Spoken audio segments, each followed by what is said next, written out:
There's a boring strategy that smart business owners who've been grinding on social media for years are quietly switching to sign clients consistently that no one is talking about. So in this video, I'm going to show you what this boring strategy is and why it works so well, why the most exciting strategies are actually the thing wrecking the growth and sales of your business, and finally, how one of our clients, Laura, earned over $100,000 last year with this boring strategy and how you can do the same. So look, I have good news and I have bad news. The bad news is I wasn't kidding when I said this approach is actually boring. It's not some crazy new trend and you're definitely, I can guarantee, won't go viral in the next 90 days. But the good news is it's very stable and it's a predictable way to reach dream clients consistently. And the best part about this is it compounds over time the more you do it. And thankfully, not a lot of people know about this. Now, if you're like my kind of people, you're not trying to build or scale your business by spinning the jackpot and hoping you go viral on social media. Yet at the same time, you might have found yourself playing the social media game to get clients online, even though you kind of hate it. So before we dive into what this boring strategy is, you first need to understand three things that makes new and exciting marketing strategies feel so attractive in the first place and how it's quietly keeping smart business owners trapped for years. So the first reason people keep jumping from one strategy to another comes down to something behavioral psychologists call novelty bias. Look, thousands of years ago, paying attention to something new could be the difference between you staying alive and you being lunch for the day. Now imagine it's you and your ancestors walking down the forest back in the day, and I mean way back in the day, and you do the same walk hundreds of times and you see nothing new. The trees look the same. The path feels very familiar. Nothing demanded that much attention. But if you saw something new, their brains immediately stopped caring about everything else that felt familiar and locked into that new thing. And it's because that new thing could be danger. It could mean that having an unbelievable meal for the day. It could be an opportunity, or it could be a life-threatening thing they need to quickly understand. And whilst that mechanism was incredibly useful when we were trying to survive in the wild, the problem is our brains still uses the same mechanism. But now we're using it whilst we're scrolling through YouTube, checking our inboxes, and trying to grow our business. And modern marketing platforms know exactly how to activate this in a click of a finger. And that's why you're constantly seeing phrases like brand new strategy, the latest algorithm update, and new content system no one is talking about.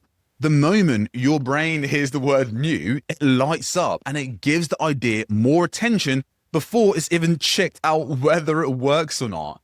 You feel that tiny rush of excitement. Maybe this is the missing piece.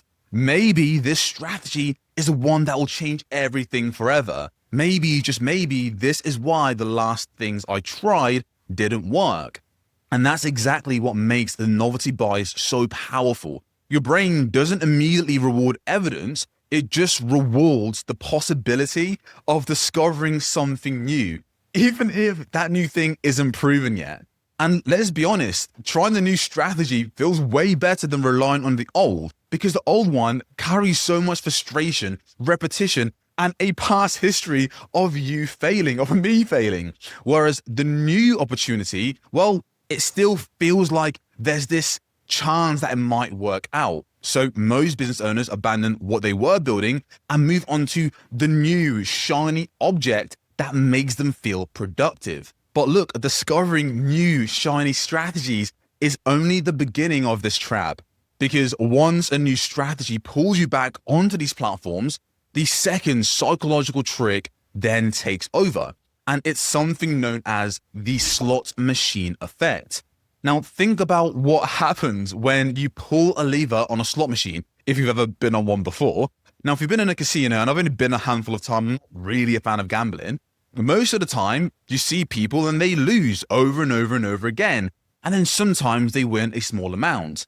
And every so often, the machine will then light up make loads of noise, and gives them so much more reward than they expected. Now, it's that unpredictability that makes the machines so difficult to walk away from, is what makes it so addictive. Look, if you went to the casino and you knew that you were going to lose, you'd just stop playing the game. It wouldn't make sense.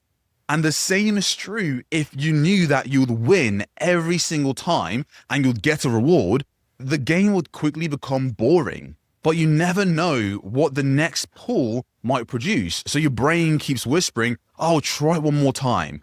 And look, social media platforms work the exact same way.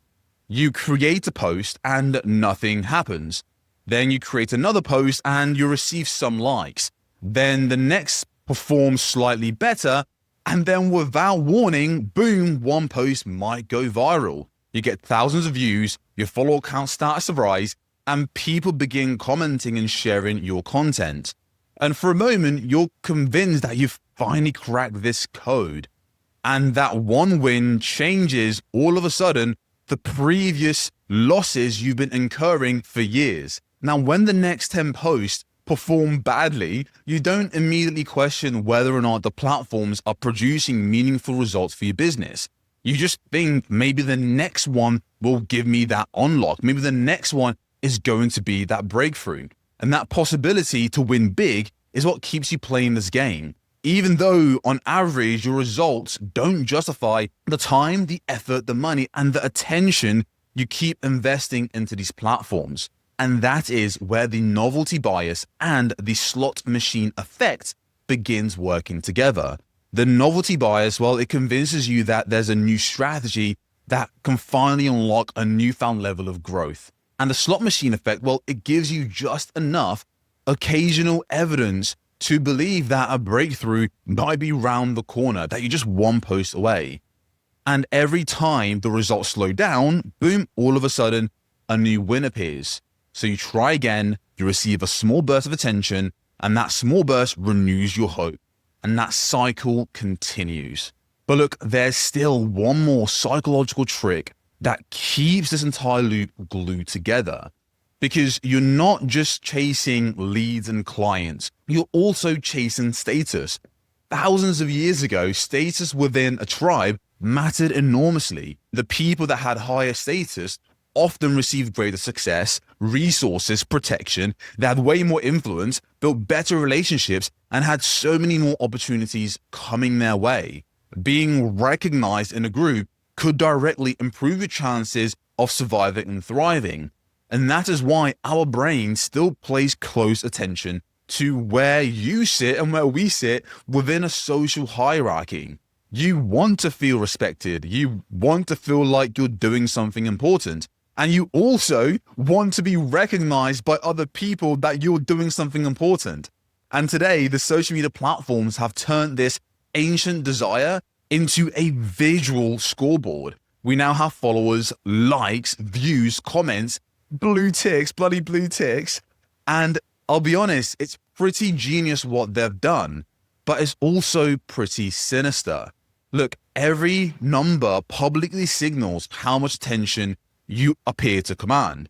And even though the numbers aren't producing actual revenue, money for your business, just likes, which can't buy you a trip with your family away, which can't buy you back more time, but the idea of being a person with 10,000, 20,000, 100,000 followers just feels exciting, not just because the reach, but because what you imagine achieving that level of following and status would give you, how you believe you'll be perceived.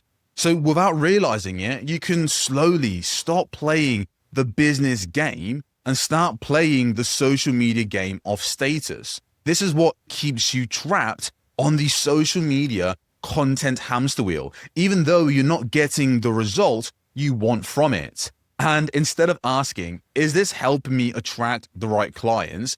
You begin asking, how do I just get more views? How do I get more impressions? How do I reach more people? And because those numbers are public, you keep playing the game, trying to improve the scorecard so that everyone can see and recognize you're winning. And look, this is the trap in its simplest form. First, the novelty bias shows you a shiny new strategy and convinces you that this might be the answer. Then you have the slot machine effect that gives you unpredictable bursts of attention that keeps you posting, checking, and trying again. And then finally, you have status that makes you care about winning the game that has nothing to do with growing your business. So you keep chasing these strategies, even though you're aware you're not getting the results. Now, it can take some business owners years to realize that you've become extremely busy playing a game that constantly feels new and exciting, whilst ignoring the boring strategies that are far more reliable and consistent in getting you results, and instead choosing to play a game that was never designed to guarantee you win in the first place. Now, this was the case for one of our clients, Laura, who was a leadership consultant. She had decades of experience working in organizations, helping her clients who were introverts master communication skills so they can make more influence in their corporate role. But when it came to scaling her business and finding new clients, she was doing everything under the sun. Sometimes she'd run a workshop, other times she'd go to these new marketing events and join these marketing groups. Other times she would launch courses and try to promote using social media to make more sales. Now, the crazy part about this is she actually hated social media because it just felt too political. And oh yeah, by the way, she also had a podcast on top of this because, everyone says you need to have a podcast. Now, the interesting thing about her podcast is the fact that she was again kind of applying the new exciting strategies, inviting massive guests onto her show to boost her credibility, creating short form clips, posting them on social media in hopes that one of those clips would go viral. But after 4 to 5 years of podcasting, she never doubled down because she was so busy with other shiny objects. So it took a bit of convincing to get her to follow a new strategy that was way more boring, which was a simple 15-minute solo podcast hosted every single week that ranked higher on Apple and Spotify. Every single week, she'll do the exact same boring work, publish new episode consistently, and slowly but quietly, in the background, her rankings would grow. As her rankings grew, so did her audience. But here's the crazy thing about this. While she was becoming a massive recognized authority in her niche, everyone else online, her family, friends, her social media following had no idea she was blowing up behind closed doors. There wasn't some crazy viral moment for her. It was this compounding growth over time. But she was highly regarded to the people who mattered most, which is the exact niche she served. She became the go-to person in the leadership space when it came to executive presence and communication skills. Today, Laura has 50,000 monthly listens, and last year she earned over $100,000 from a brand new program that she built entirely off the back of people who were quietly finding her using this boring ranking system. A simple, boring 50-minute solo podcast posted every week and showing up on search results when new listeners went searching for that type of content. So look, the question isn't whether this works or not. The question is more so, what does this actually look like in practice? Because I know what you're thinking. Okay, great story, but what do I actually do? Is this going to be just another complicated system with some hidden learning curve? And the truth is, no, you'd be happy to know it's not. So now I'm not going to tell you how this is a much simpler way of podcasting. I'm just going to show you what it actually is. So on the left side, you see what the traditional path, the strategy most people use, which is guest outreach, which looks like talking about everything and anything I want to talk about, having massive guests onto my podcast, posting clips on social media, hoping I'm going to go viral, and promoting constantly so I look great. And then you have the alternative boring strategy, which is pretty straightforward and again, pretty boring. You get clear on the dream client you want to reach. You record an episode about their problems. You add keywords and phrases they would use to find a podcast like yours. And then you repeat this process every single week for years to come and get clients. So look, here are the 4 steps in far more detail. Step 1 is you get clear on the dream client you want to attract with your show and the one painful problem you want to help them solve. Now, before you record a single episode, you need to decide exactly who you want listening to your podcast and what problem you can solve for them. Everything about this system is built off of that one single decision. So for Laura, her entire podcast is all around solving a painful problem for executives who are introverts, who are struggling to get the recognition and the promotion in the leadership space that they desire. Her podcast is presented to solve that specific problem. And that's step one. Now, step two is that you record episodes that speak directly, helping your audience solve that painful problem. You're not giving general advice or whatever you feel like talking about on that day or inviting a guest on. No, you talk about the one problem in each episode, and every single one should leave the listener feeling like they have a solution to their problem. So for example, if you look at these titles here for Laura, you'll see that every single one is targeting the introvert looking to get recognition, and she's calling out the painful problem they're going through. That's what she talks about consistently on the show, and that's what gets people binging her content every single week. Now, the third step is this. You want to make sure you add the words your dream clients would use when they're looking for a podcast like yours on Apple and Spotify. So for Laura, hers was executive presence or leadership skills. Now, she added these keywords into every single episode she released, which told Apple and Spotify who her show was for, what her show was about, which made it so much easier for her to be found by dream clients. And then step number 4 is you pick one day of the week, you publish every single time on that week, and you don't miss an upload. That's it. You haven't got to try to promote on social media. You don't need to invite high-profile guests and have them onto your podcast. No, it's pretty boring, but doing this strategy will allow you to be found consistently, reliably, and land dream clients into your business, because you're not relying on some crazy virality moment. You're not relying on social media, and you're not relying on the looking credible and the status game.